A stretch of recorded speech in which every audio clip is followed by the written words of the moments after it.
Und dann ist eine Frau zu uns gekommen und hat gesagt, das ist schon schön, was ihr singt, aber ihr könnt hören. Ihr könnt sofort aufhören. Das verstehen die Leute sowieso nicht.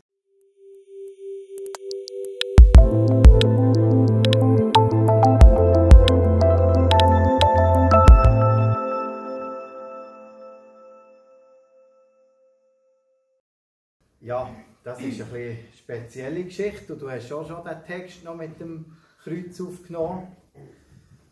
Und ich sage, ja, warum kommen die Texte an Weihnachten? Ich glaube, gerade auch in diesem Text, den Annemarie gelesen hat, und du kannst ihn gerne noch wieder einblenden, dass wir den ein bisschen vor Augen haben, da ist mehr Weihnachten drin, weder dass man es vielleicht gerade auf den ersten Blick so würde annehmen. Und es ist noch lustig, dass du jetzt so die Texte ausgeführt hast von diesen Weihnachtsliedern, weil ich komme nämlich jetzt auch noch zu einem Weihnachtslied. Ich habe einmal gemeint, das sei auf dem Programm sogar, aber jetzt ist es irgendwie auch rausgefallen oder verschwunden. Aber das macht gar nichts. Es ist ein Ros entsprungen aus einer Wurzel zart. Also, hast du es gespielt, gell? Ja, genau, das haben wir gehört, aber nicht gesungen. Das habe ich es doch recht gesehen. In dem Fall wirklich.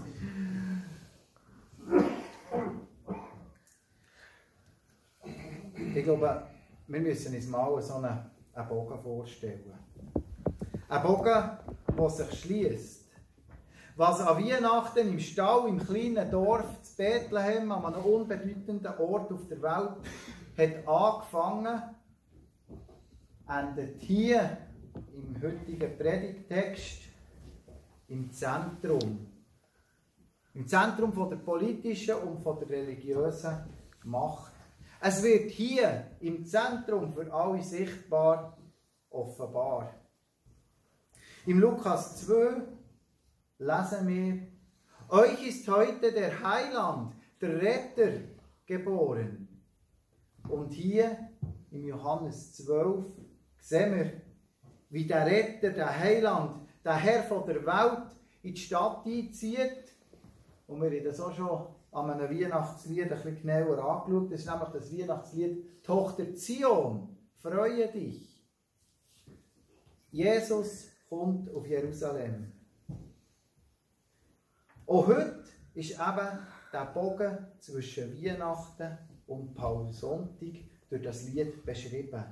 Es ist ein Ros entsprungen aus einer Wurzel zart. In unserem Predigtext lesen wir im Vers 38. Herr, wer hat unserer Botschaft geglaubt und wem konnte sich der Herr mit seinem mächtigen Handeln offenbaren? Und dem Johannes ist wichtig, da zu beschreiben oder zu sagen, dass das ein Zitat aus dem Jesaja ist. Es ist nämlich ein Zitat aus dem Jesaja 53. Herr, wer hat unserer Botschaft geglaubt? Und wem konnte sich der Herr mit seinem mächtigen Handeln offenbaren? Und wenn der Johannes hier das uns sieht, dann ist das uns vielleicht nicht so bewusst wie der Zuhörer oder der Leser vom Johannesevangelium dann zumal. Ich bin überzeugt, dass die das dann vor 2000 Jahren gehört haben, dass für die klar war, wie es weitergeht. Im Jesaja 53 geht es weiter, Vers 2. Er schoss auf vor ihm wie ein Reis, wie eine Wurzel aus dürrem Erdreich. Also genau das, es ist ein Ros. Etwas ist ausgeschlagen, es hat etwas wieder ausgeschlagen, aus einer Wurzel raus. Wie aus dürrem Erdreich. Es geht weiter, er hatte keine Gestalt und Hoheit, wir sahen ihn aber, da war keine Gestalt, die uns gefallen hätte, er war der Allerverachtendste und dann kommt eine ganze Aufzählung, was Schlimmes der Gottessohn zeigt. Also nichts Schönes. Das ist Jesaja 53. Aber es gibt eben auch noch dort im Jesaja einen ganz anderen Bezug. Und zwar ist das der Text aus Jesaja 11, Vers 1. Auch dort heißt es ganz ähnlich. Und es wird ein Reis hervorgehen aus dem Stamm Isais und ein Zweig aus seiner Wurzel Frucht bringen. Etwas Todes, wo lebendig wird. Und wenn ich diesen Text höre, dann kommt mir die Begegnung in den Sinn, die ich jedes Jahr hatte, im Zug auf Aarau, wo ich den Mann von World Vision getroffen habe. Ja, das glaube ich hier auch schon gesehen. Der Mann von World Vision hat von Toni Rinaldo erzählt. Der Toni Rinaldo ist ein Mann, der eine Vision hatte. Er wollte die Wüste wieder grün machen. Und er hat wirklich jahrelang probiert, Bäume in die Wüste zu transportieren, hat Bäume gesetzt und 70% von diesen Bäumen waren den anderen Tag schon nicht mehr da gewesen. Das hat Gründe von der Organisation, von der staatlichen Organisation. Es war nämlich dort so gewesen, der Staat wollte die Bäume schützen und hat gesagt, jeder Baum gehört dem Staat. Und die Leute haben gesagt, ja, ich will ja nicht das Land verlieren, also tun wir die Bäume sofort wieder verräumen, wenn jemand die setzen. Also, es ist ihm nicht gelungen. Eines Tages hat er in der Wüste draussen ein Blättchen gesehen auf dem Boden. Er war völlig verzweifelt und hat das Blättchen gesehen. Und er ist schauen, was ist das für ein Blatt? Und hat festgestellt, das ist ein Blatt von einem Baum. Und dann hat er ein bisschen gescharrt im Boden und hat gesehen, da ist ja das Wurzelwerk. Da ist ja der Baum schon vorhanden. Ich muss nur die Bäume, die schon da sind, schützen. Ich muss gar keine pflanzen. Und das ist, also man sieht das auf Satellitenbildern, er hat dann mit der lokalen Bevölkerung zusammen das, was schon da war, geschützt. Und das ist wirklich, er hat ganze Landstriche ihr Aussehen verändert, sind grün geworden. Und das ist für mich so ein Zeichen von der Hoffnung, von dem, dass eben das real wird. Was auch für eine Stärke drinnen ist, in diesem Reis, in dieser Wurzel, wo niemand mehr etwas dran gesehen hat. Eben, Jesaja 53 sieht sogar, das sieht ganz schlimm aus. Niemand will ihn anschauen. Ich glaube, am Jesaja ist der Bogen zwischen dem Reis, der aufbricht und blüht und gross wird, und dem Reis, der aufbricht, aber muss für uns sterben, sehr klar bewusst gewesen. Der gleiche Wurzelausschlag ist das Bild für Jesus, der den Sieg wird erringen. Aber es ist eben auch das Bild, das ins Leiden hineingeht, das man lieber vielleicht gar nicht anschauen möchte. In diesem Text ist mir aufgefallen, dass gar niemand das Wunder erkennen will. Niemand will es erkennen. Und auch da hat Annemarie schon ein bisschen einen Hinweis gegeben. Wir gehen darauf ein. Es scheint, als ob der Bogen für die all mit dem Wort vertrauten Gelehrten sofort hätte erkannt werden. Also die hätte sofort wissen, das habe ich schon angetönt. Sie haben gewusst, wie geht der Vers weiter. Die haben das Wort gekannt. Die waren sicher gewesen im Alten Testament. Die es auswendig können. Warum haben sie denn die Zeichen von der Zeit nicht erkannt? Der Paulus schreibt im Galater 4, Vers 4, als aber die Zeit erfüllt war, sandte Gott seinen Sohn, geboren von einer Frau und unter das Gesetz getan. Und es geht dann auch noch weiter. Der Paulus schreibt das. Für den Paulus scheint das hier im Galaterbrief ganz klar zu sein. Es war logisch. Er kann das super durchargumentieren. Aber besinnen wir uns an Paulus. Ist es nicht gerade er gewesen, der eben die Logik auch nicht erkannt hat? Er als Pharisäer, er als Geschulter, man könnte vielleicht sogar sagen, als Doktor von der Theologie im jüdischen Kontext, er hat es nicht begriffen. Er hat die Anhänger von dem Jesus bis auf das Blut verfolgt. Er hat die Botschaft, die Nachricht versucht zu eliminieren. Wieso hat er denn das nicht erkannt? Ich glaube, auch heute gibt es manchmal Leute, die ganz genau wissen, was die Zeichen von der Zeit sind. Finger aufhaben, passet auf, das und das. Oder es ist vielleicht auch das andere, dass wir vielleicht sagen, ja, aber wir können ja nicht nachher hinterher liegen und denken, ich komme eh nicht raus. Ich glaube, es ist beides gefährlich. Wir müssen bei beidem aufpassen. Wir sollen uns überlegen, was passiert. Und wir sollen ja die Augen auftun. Aber wir können nicht alles verstehen, auch wenn wir es sehen. Vieles wird erst nachher klar. Ich denke manchmal auch in meinem Leben, wenn ich auf Sachen schaue, rückblickend macht vieles Sinn. Aber im Moment, wo man drinnen steht, ist man manchmal sprachlos, planlos, ja ziellos sogar.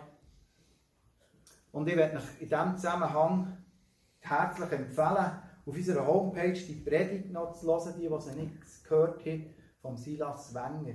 Er hat das wirklich ganz schön, also die Zeichen von der Zeit, hat er so aufgezeigt.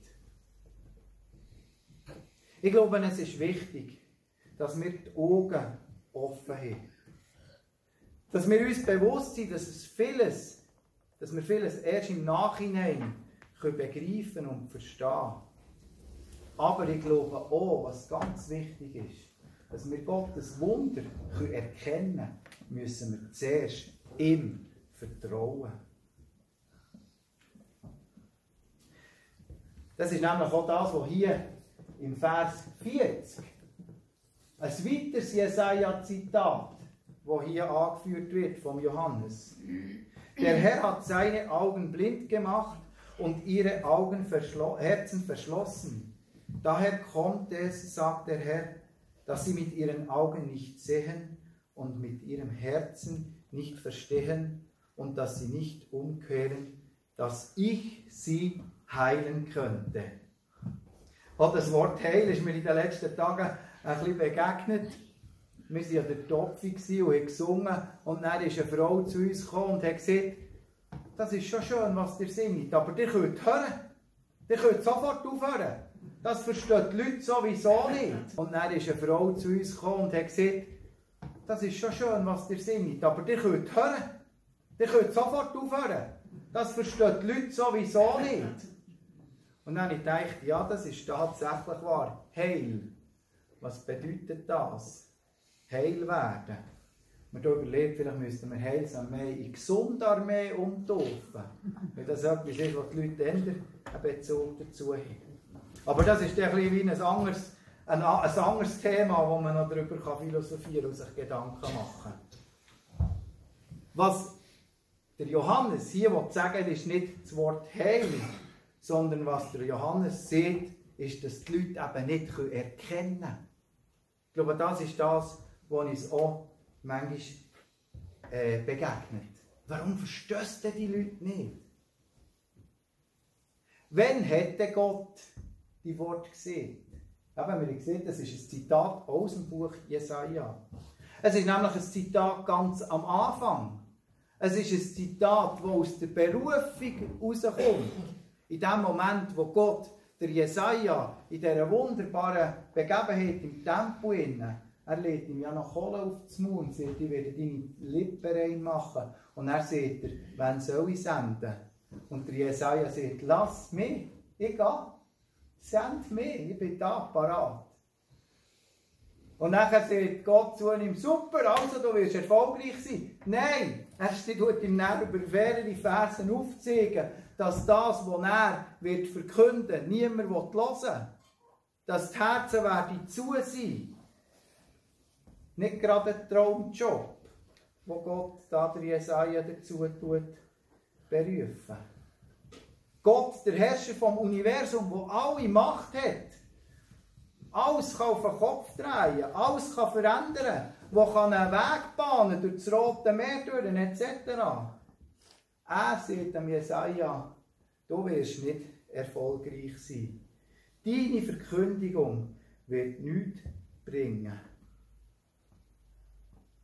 Die Leute werden es nicht verstehen. Und spannend ist auch dort, der Jesaja fragt nach Gott, wie lange wird das so sein? Wie lange werden die Leute nicht verstehen? Und auch hier heißt es, bis alles total verwüstet wird, bis nur noch eine Wurzel übrig ist. Und da wieder, es ist ein Ros entsprungen. Also, es ist eine Wurzel, die zuletzt noch füllig bleibt. Das kleine Kind in der Krippe wird nicht als Retter von der Welt erkannt. Genau gleich wie Jesus, der sich als Herr offenbart, der in Jerusalem einzieht, auch nicht als Retter und Herr anerkannt wird. Eben sogar zuletzt ans Kreuz geschlagen wird. Sogar seine Jünger begreifen es nicht.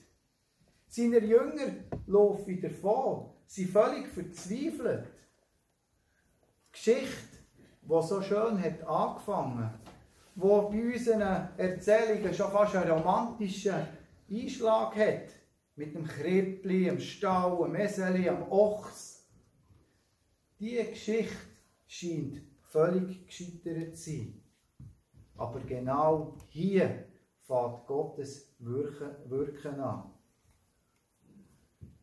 Wir erinnern uns an die 2 Jünger, die auf dem Weg waren, auf Emmaus, völlig verzweifelt, die sich Gedanken gemacht haben, wie es jetzt weitergehen soll, jetzt wo der Jesus gestorben ist.